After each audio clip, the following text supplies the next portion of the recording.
Hello မင်္ဂလာပါကျွန်တော်ဒီနေ့ unboxing လုပ်ပြမှာက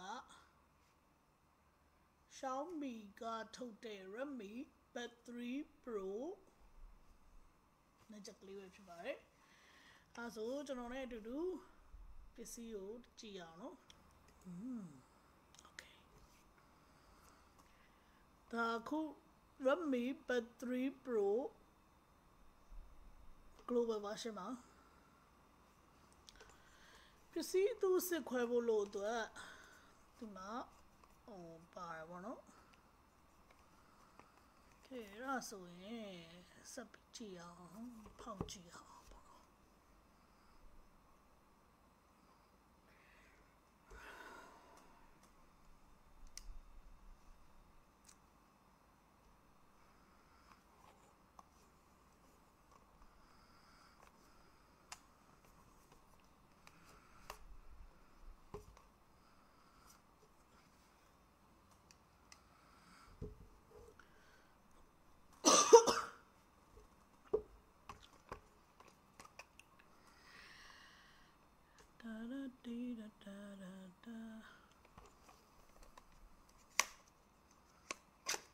အပေါ်ကနေဖောက်ချလိုက်တာဒီကျူပြီးတော့ထဲမှာပါသေးလေ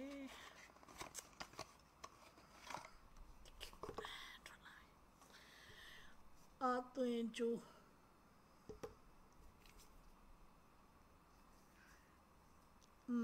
အင်္ဂလိပ်စာကိုရီးယားတရုတ်အတူရှိထိုင်းပြီးရုရှားစာလားမသိဘူး Okay manual ပုတ်ပါမယ်ပြီးတော့ဒီမှာကဘာဖြစ်မလဲ Randy ကပြ Randy Okay ကျွန်တော်တို့စက်ကြည့်အောင်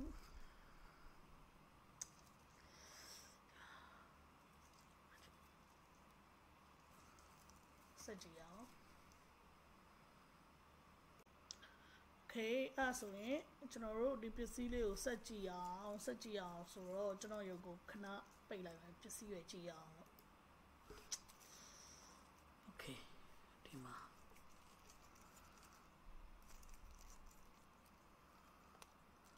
ဒါခုကျွန်တော်ဖောက်ကြည့်မှာ Redmi Buds 3 Pro မှာဖြူရောင်ဝါခါမမမြင်ဘူးမှန်တိုင်းပြပါရောင်းနေတာဒါကိုတစ်ချိန်မှမဆန်းဘူးသေးဘူး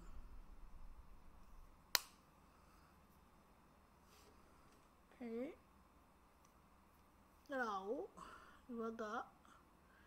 Redmi K50 gaming edition နဲ့ဆန်းမယ်ပေါ့နော် Okay Bluetooth ဖွင့်လိုက်မယ်ပြီးတော့ဒီကောင်ဖွင့်ကြည့်လိုက်မယ်ပတ်သက်လာလေ Yes ဒီမှာ Redmi Buds 3 Pro ချိန်မလားတဲ့ပြန်ပိတ်လိုက်ပျောက်သွားပြီပြန်ဖွင့်လိုက် Yes ကဲတော့ချိန်ပေါ့ကဲချိန်ပြီးသွားပြီဆိုတော့ကဲညာဘက်ကအားလုံးကမရှိဘူးတဲ့လာပြီ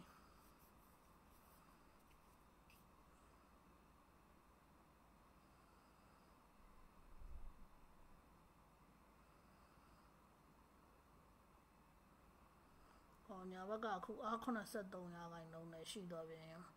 Okay အဲ့တော့စက်ပြီးနားထောင်ကြည့်မယ်လေကျွန်တော်ရုပ်ပြန်ဖွင့်တော့ပေါ့စက်ပြီးနားထောင်ကြည့်မယ် screen bank ကလေးလဲရမှာစင်းရလေးထင်းနေရမလဲရသေးအဲ့တော့ပြန်ဖွင့်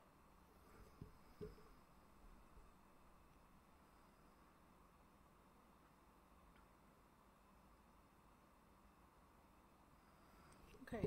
အဲ့တော့ mà là lý ở nhà bạn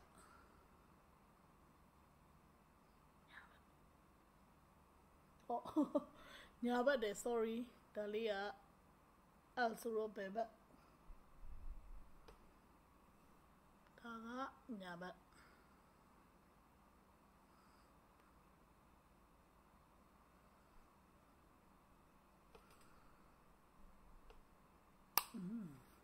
rồi trên đó không chỉ mấy noise cancellation ပါတယ်အတွက်ကြောင့်မလို့ကျွန်တော်ခုတက်လိုက်တဲ့အချိန်မှာဘာဖြစ်လဲဆိုတော့အပြင်ကအတန်ကြီးတော်တော်ကြီးပျောက်သွားတယ်ဟုတ်တယ်အပြင်ကအတန်ကြီးပျောက်သွားတယ်ဘာတစ်ချက်မှမဖွင့်ရတယ်လို့ Okay အဲ့တော့ Redmi Buds 3 Pro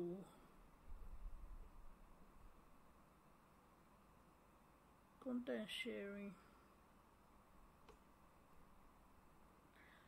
အကယ်၍ကိုက game ဆော့မယ်ဆိုရင်လေ low latency mode ဒီအတန်နောက်ကျတဲ့ဟာကိုပိတ်လိုက်လို့ရမယ်ပေါ့နော်အဲ့ဆိုလို့ရှိရင်ကျွန်တော်တို့က audio delay ဖြစ်တာတွေကိုမြင်မယ် game တွေအဆင်ပြေမယ်စမ်းဆော့ကြည့်ရပေါ့ဒီမှာ Okay အဲ့တော့ Spotify ပဲရောက်တော့လေ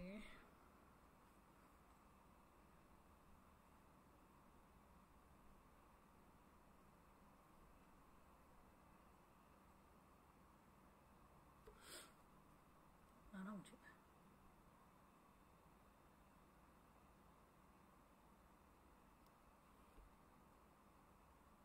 ဒီမှာ Redmi Buds 3 Pro ဆိုပြီးပြနေ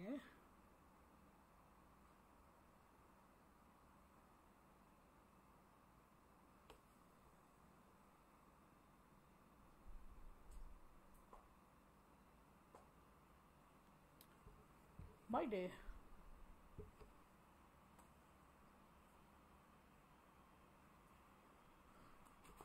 ဒီဘက်က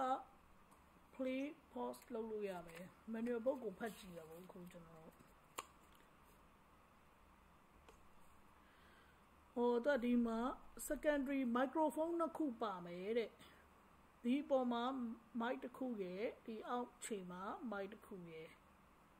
ဒီပေါ်မှာ mic လေးတစ်ခုပါမယ်ပြီးတော့ဒီအောက်ခြေဒီနားမှာအခုကျွန်တော်လက်နဲ့ထောက်ပြအဲ့နားမှာ mic ပါမယ်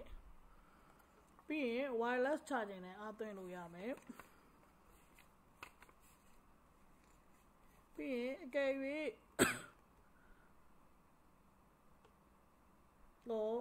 နှစ်ချက်နှိပ်လိုက်လို့ရှိရင်တစ်ချင်းဖြည့်မယ်တဲ့ဖုန်းပြောနေတဲ့အချိန်မှာနှစ်ချက်နှိပ်ဖုန်းလာရင်နှစ်ချက်နှိပ်လိုက်တာ ਨੇ သူကဖုန်းဖြည့်ပေးမယ်သုံးချက်နှိပ်လို့ရှိရင်အဲ့ဒီဖုန်းကိုမဖြည့်ဘူးချပလိုက်မယ်ပြီးတော့ကျတော့ music နားထောင်နေတယ်ဆိုလို့ရှိရင်တဲ့အားဘက်ကိုနှစ်ချက်နှိပ်လိုက်လို့ရှိရင် play pause သုံးချက်နှိပ်ရင် next song ပေါ့နော်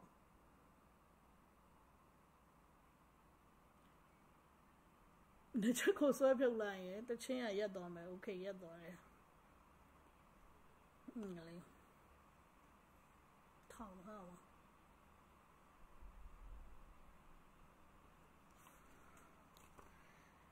ပြီးတော့ဒီမှာသူကအတူစစ်ခွဲဖို့ဒီလမ်းပြထားတယ်ကဲတခြားဟာရောက်သွားပြီ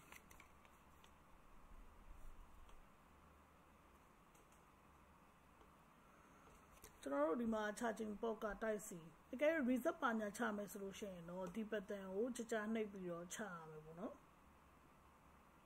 okay သူ့ဒီထဲမှာပါတဲ့ battery က900 mAh ပြီးရင် wireless charging အားသွင်းလို့ရမယ်ပြီးနောက်တစ်ခုက bluetooth က 5.2 ဖြစ်သွားပြီ5.2 version ဖြစ်သွားပြီoperating temperature သူပြောထားတာ5 degree Celsius to 40 degree Celsius ဆိုတော့မြန်မာနိုင်ငံရဲ့ရာသီဥတုနဲ့40သူ့ဒီကောင်က အပူချိန်40ကျော်သွားရင်အလုံးလုံးတော့မှာမဟုတ်ဘူးပေါ့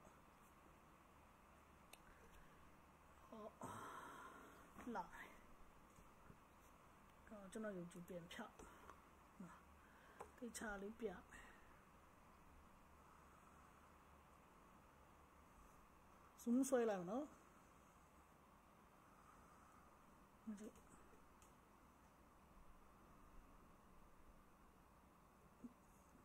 တော်တော်လေးလာတယ်တဲ့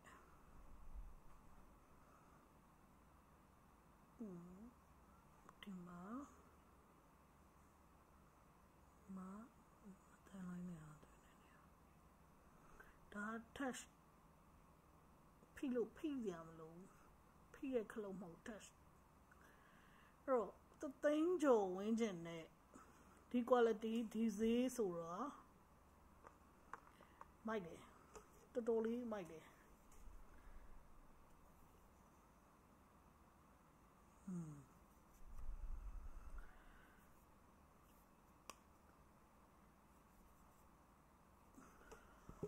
ဘလို့ခေါ်မလဲနားထောင်ရတဲ့အတန် quality ရေသူရ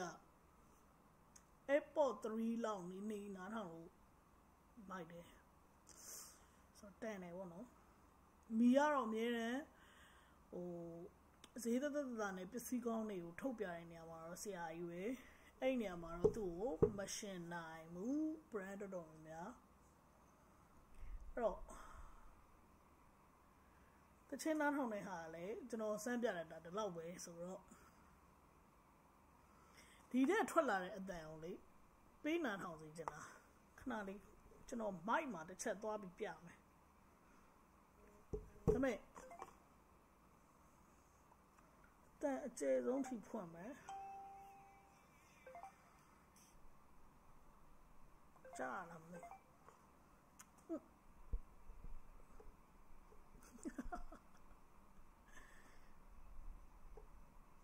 အဲ့ဒါသူအတန်အကျယ်ဆုံးရဲ့အတန်ပဲ okay အဲ့တော့ကျွန်တော်ရဲ့ဒီနေ့ Redmi Buds 3 unboxing လေးကတော့ဒီလောက်ပါပဲခင်ဗျအားလုံးကျေးဇူးအများကြီးတင်ပါတယ်ကဲ၍ဒီ Redmi Buds 3ကိုဝယ်ချင်တယ်ဆိုလို့ရှိရင်တော့ဒီခုဒီနားမှာ logo လေးရှိရဲ့အဲဒီ S6 ဆိုတဲ့ logo ကျွန်တော်ဆိုင်ပါပဲအဲ့ဒီမှာသွားဝယ်လို့ရပါတယ်အားလုံးကျေးဇူးအများကြီးတင်ပါတယ်တတာ